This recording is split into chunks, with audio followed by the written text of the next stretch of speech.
Hello दोस्तों, मेरा नाम है मयूर और स्वागत है आपका एक बार फिर से हमारे यूट्यूब चैनल द फैक्ट जिला पर। दोस्तों, आपने आईफोन, आईपैड, मैकबुक, आईपॉड सुना होगा, देखा होगा और कुछ लोग शायद अभी हमारी यह वीडियो आईफोन में देख रहे होंगे। लेकिन क्या आपने कभी सोचा है कि ये सभी प्रोडक्ट कैसे बनते हैं और कहाँ बनते हैं? अगर नहीं तो वीडियो को एंड तक जरूर देखना। और साथ ही हम आपको आज की इस वीडियो में यह भी बताएंगे कि कैसे 1 मिनट में लगभग 350 आईफोन बनकर तैयार होते हैं, और यह भी जानेंगे कि वहाँ के मजदूरों के हालात कैसे हैं। और साथ ही यह भी जानेंगे कि क्यों फैक्ट्री के चारों तरफ सुसाइड प्रिवेंशन नेट बने हुए हैं, पर ऐसा क्यों? इन सभी सवालों का जवाब जानेंगे हम आज की इस वीडियो में। बस दोस्तों, आप अंत तक हमारे साथ बने रहना। दोस्तों, वीडियो शुरू करने से पहले चैनल को सब्सक्राइब कर ले और नोटिफिकेशन बेल ऑन कर ले। चलिए दोस्तों, शुरू करते हैं आज का टॉपिक।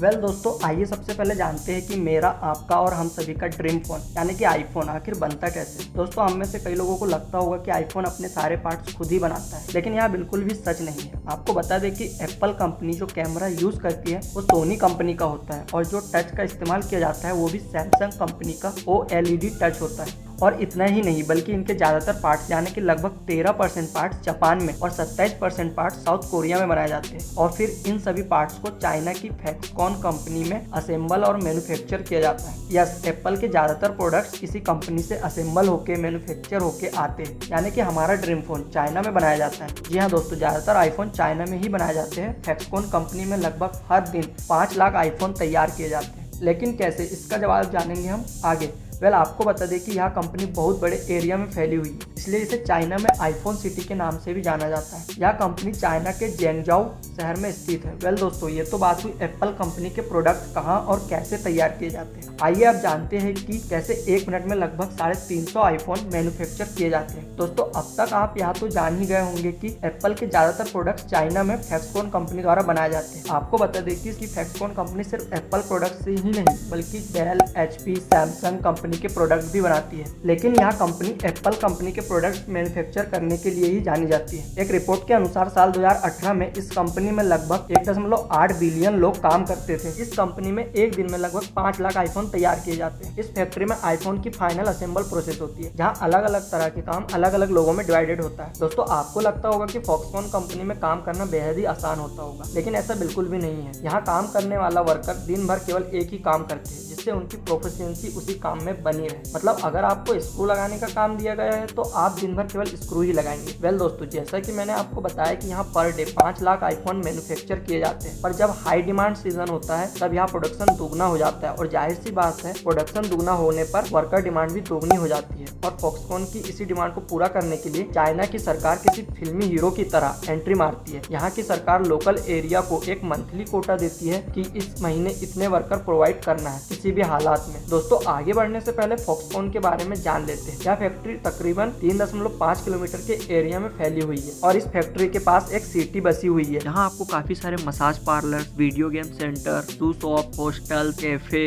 रेस्टोरेंट और भी बहुत कुछ है। इस शहर के बसने का कारण है फॉक्सकॉन फैक्ट्री में काम करने वाले वर्कर इन्हीं हॉस्टल्स में रहते हैं, इन्हीं कैफे में खाते हैं और अपना फ्री टाइम इन्हीं वीडियो गेम सेंटर में बिताते हैं। लेकिन जहाँ ये फॉक्सकॉन फैक्ट्री के वर्कर 80 घंटे ओवर टाइम करके भी उतना नहीं कमा पाते होंगे जितना ये लोकल बिजनेस करने वाले कमाते हैं, क्योंकि ये वर्कर इतनी मेहनत करने के बावजूद महीने के केवल 21,000 रुपए कमाते हैं। अब आपको लगता होगा कि 21,000 रुपए की सैलरी तो बहुत ज्यादा है, लेकिन अगर मैं कहूँ कि इसी सैलरी में से आपको अपना हॉस्टल रेंट भरना है, खाने का खर्चा भरना है और कुछ हिस्सा अपने घर को भी भेजना है, तब आपको क्या लगता है कि यह सैलरी काफी है इन वर्करों के लिए? कमेंट कर जरूर बताएं। मुझे तो यह सैलरी बेहद कम लगी, और शायद चाइना के प्रेसिडेंट को भी, इसीलिए तो इनकी सैलरी में से किसी भी प्रकार का कोई टैक्स नहीं काटा जाता है। मैंने आपको पहले ही बताया था कि फैक्ट्री के चारों तरफ सुसाइड प्रिवेंशन नेट्स लगे हैं, तो उसका कारण क्या यहाँ कम सैलरी है, जिसकी वजह से यहाँ के वर्कर सुसाइड करने की कोशिश करते हैं, और उसी से बचने के लिए इन सुसाइड प्रिवेंशन नेट्स लगाए गए हैं। इन नेट्स को लगाने का कारण में भी हो सकता है इन वर्करों के साथ होने वाला शोषण। जी हाँ, क्योंकि इनसे यहाँ फैक्ट्री में जबरन ओवर टाइम कराया जाता है, और ओवर टाइम कराने के बाद भी ये चैन की नींद नहीं सो सकते, क्योंकि ये वर्कर जिन हॉस्टल में रहते हैं वहाँ एक रूम में 8 लोगों को एक साथ सोना पड़ता था, और साथ ही हर एक फ्लोर में केवल एक ही टॉयलेट होता था, जो 200 लोगों के यूज के लिए होता था। अब आप समझ ही सकते हैं कि किस प्रकार का शोषण होता था वर्करों पर, जिस कारण यहाँ के वर्कर सुसाइड करने को मजबूर होते थे। इसीलिए 2010 में हुए सुसाइड केसेस के बाद फॉक्सकॉन ने अपने फैक्ट्री के चारों ओर नेट्स लगा रखी ताकि कोई वर्कर बिल्डिंग से कूदकर सुसाइड न करे। और इन्हीं वर्करों के दिन रात कड़ी मेहनत के बदौलत फैक्ट्री एक दिन में 5 लाख आईफोन मैन्युफैक्चर करने में सफल हो पा रही है। वेल दोस्तों, आज की हमारी यह वीडियो कैसी लगी कमेंट कर जरूर बताएं, और अगर हमारी यह वीडियो अच्छी लगी तो वीडियो को लाइक करें और अपने दोस्तों को शेयर करें, साथ ही हमारे चैनल को सब्सक्राइब करें। मिलते हैं जल्दी नेक्स्ट वीडियो।